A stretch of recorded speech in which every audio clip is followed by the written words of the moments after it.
Namitha. So ఈరోజు grammar పార్ట్లో first sentence అంటే ఏంటి అనేది మనం తెలుసుకుందాం. ఇంగ్లీష్ గ్రామర్లో సెంటెన్స్ అంటే it contains A group of words and express A complete thought. So మనకు ఏదైనా ఒక వాక్యం రాయాలంటే గ్రూప్ ఆఫ్ వర్డ్స్, ఒక సెంటెన్స్ అనేది వాక్యం అనమాట. గ్రూప్ ఆఫ్ వర్డ్స్ అన్నీ కలిపితేనే ఒక వాక్యం అనేది అవుతుంది.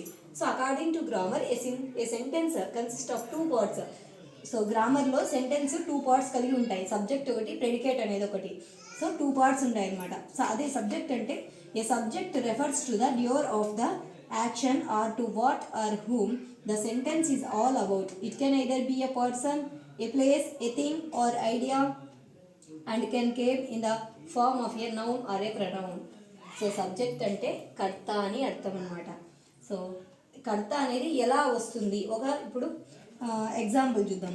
లతా లవ్స్ ప్లాంటింగ్ అన్నారు. దీంట్లో వాళ్ళు ఏమని చెప్పినారు, it can either be a form of person అయినా ఉండొచ్చు, ఒక ప్లేస్ అయినా ఉండొచ్చు, ఒక థింగ్ అయినా ఉండొచ్చు, ఒక ఐడియా అయినా ఉండొచ్చు. దాంట్లో in the form of a noun or pronoun. So ఇలా అన్ని ఏ ఫామ్లో అయినా ఉండొచ్చు సబ్జెక్ట్ అనేది.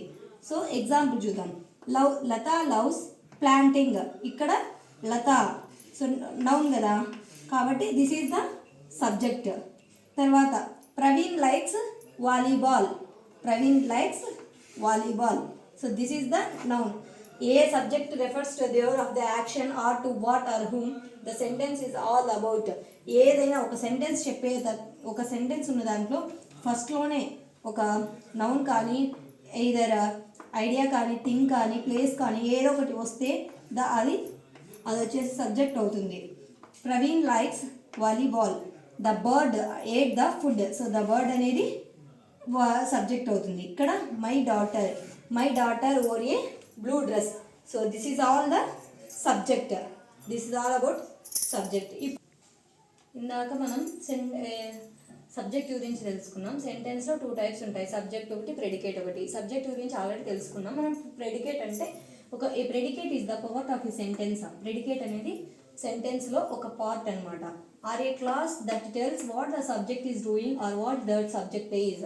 సో ఇప్పుడు కర్త సబ్జెక్ట్ మినహా మిగతాదంతా వాక్యంలో ఉండేదంతా ప్రెడికేటే అవుతున్నాయి అర్థం అనమాట దీని మొత్తం.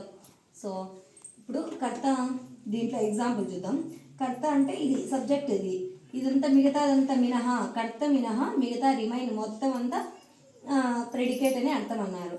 సో లత లవ్స్ ప్లాంటింగ్. సో ఇదంతా, so this is the subject.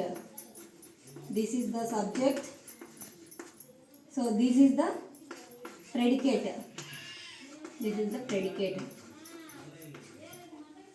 So Lata loves planting. Lata is the subject, loves planting is the predicate. Subject remains. So this is all predicate. So Praveen likes volleyball. The bird ate the food. So ఇక్కడ likes volleyball అనేది predicate అవుతుంది. The bird ate the food అనేది predicate అవుతుంది. The bird అనేది subject, ate the food అనేది predicate. My daughter అనేది subject.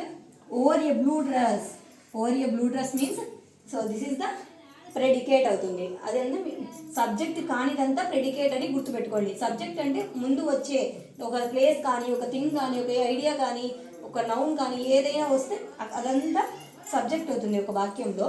మిగతా subject మనకు తెలిసిందనుకో ఈజీగా ప్రెడికేట్ చేయొచ్చు అనమాట. మిగతాదంతా ప్రెడికేట్ అని అర్థం అనమాట. మనం సెంటెన్స్లో ఎన్ని టైప్స్ ఆఫ్ సెంటెన్సెస్ ఎన్ని రకాలుగా ఉన్నాయి తెలుసుకుందాం. So they are 4 types of సెంటెన్స్లో 4 రకాలు ఉన్నాయన్నమాట. ఫస్ట్ వన్ వచ్చి డెక్లరేటివ్ సెంటెన్స్. డెక్లరేటివ్ సెంటెన్స్ అంటే సమాధానపు వాక్యాలని డెక్లరేటివ్ సెంటెన్సెస్ అంటారు. Applicants will be answered in due time. It makes it statements. ఇప్పుడు ఏదైనా మనం క్వశ్చన్ అడిగితే వాళ్ళు ఆన్సర్ తొందరగా చెప్పేసి ఉన్న టైంలోనే ఆన్సర్ చెప్పేస్తే మనకి అది డెక్లరేటివ్ సెంటెన్స్ అంటారు. ఇప్పుడు వాట్ ఈస్ యువర్ నేమ్ అంటాం, మై నేమ్ ఇస్ అనిత అంటాం.